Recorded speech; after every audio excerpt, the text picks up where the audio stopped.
What's going on, my boxing family, and happy Monday to y'all. It is your boy Martin, aka the Boxing Purist. Welcome once again to the Truth and Absolute channel, where I speak the truth and nothing but the truth. So help me, good God Almighty. All right, y'all. This is your first time stopping through, man. Thank you for coming through. Remember, before you leave, to hit me with that three-piece, okay? Like, subscribe, and share the dang video. Now, let's get into this one. You guys, I'm excited. I know you guys are excited. It is fight week. And if you don't know which card I'm talking about, you must have just moved to this planet. Because everybody, their grandmama, their sister, and their auntie knows what fight I'm talking about. The headline of the card is the rematch between Bivol and Beterbiev. And I could go on and on about all the other fights in the card, man, but let's talk about that one in particular, because this fight right here is going to determine a whole lot for the next couple of years in boxing. Not the whole of boxing, but I'm talking about the division from 168 to 175, and I'm going to tell you guys exactly why. You see, the fight coming up is a lot more riding on it than just the rematch, right? The revenge for Bivol and for Beterbiev to not leave no doubt in the minds of anybody. I won the first time, and I'm going to win again.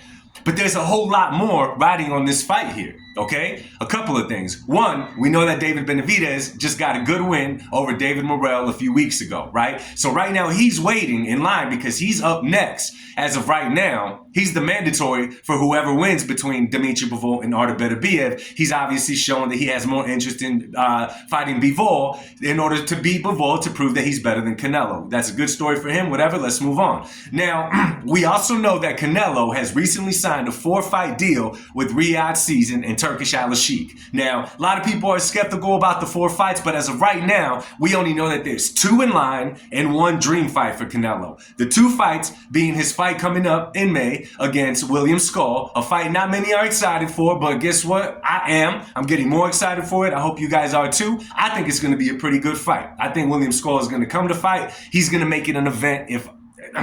Mark my words. And we all know about the fight in September. Now, this fight in September is one that Turkish Al-Sheikh has been chasing for a while.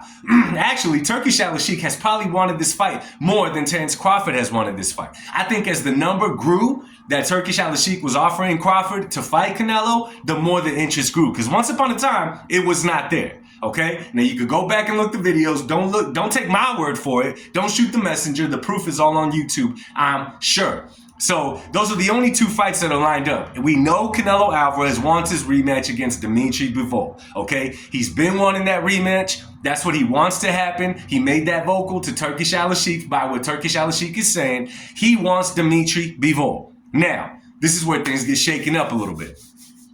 It's not secure if he's going to fight Bivol, because guess what? These 4 fights for Canelo are going to be over the next 2 years. After that, I think Canelo retires. However, if Bivol wins, you better believe there's going to be a trilogy matchup. You better believe there's going to be a 3rd fight. It would be a huge event. Turkish Al-Sheikh would make it a humongous event. They'd probably pack the card. And hell, we'd be excited to watch it too. But it shakes things up if he wins, because now David Benavidez, who has been vocal about not fighting until he gets the winner of those 2, given that Beterbiev is the winner, right? Because otherwise it'd be a trilogy fight. Now it leaves David Benavidez looking for an opponent. Now, although David Benavidez has said that he wants to move up to cruiserweight eventually and fight Zurdo Ramirez, I hope that he has better people around him advising him that that would not be a good move unless you're planning on staying at the 200-weight division. Because guess what?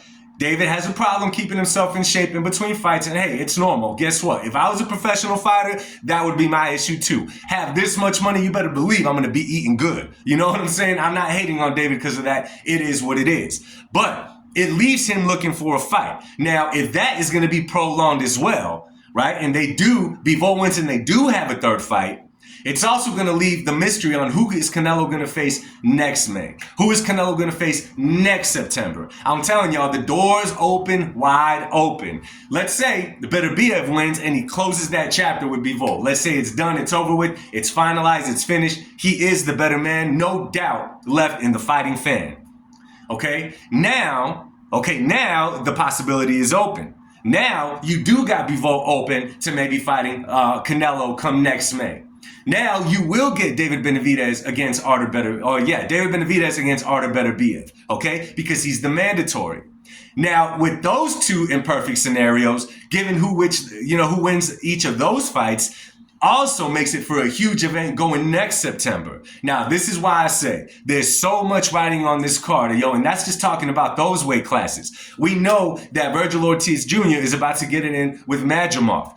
Let's not forget, y'all, Virgil Ortiz Jr. is right there in that weight class with the Terrence Crawford, with the Boots. Hell, 147 with the Teofimo Lopez. The possibilities are endless. We got Shakur Stevenson on the card, seeing what happens with his, okay? Let's see if money talks to Tank Davis. Let's see if, Devin Haney, the possibilities are endless, and that's what got me very excited for this card. Aside from this card being to hold on to the edge of your seats, palms sweaty, don't talk to me, all of that kind of stuff. I'm excited for this event, and guess what? There's going to be a lot to come from this event. So I'm going live tonight, 8 p.m. God willing, 8 p.m. Pacific time. If you've never been part of the live at the Truth and Absolute channel, make sure that you're a part of it because we have a lot of fun. We talk boxing, we take small jabs at each other, we laugh it up. It's what we do. So share this video. Okay, tell your boxing friend, your homie, cousin, uncle, whatever, to join the live tonight, and let's talk boxing, y'all. Much love to y'all. God bless y'all. Speak to y'all soon. Peace.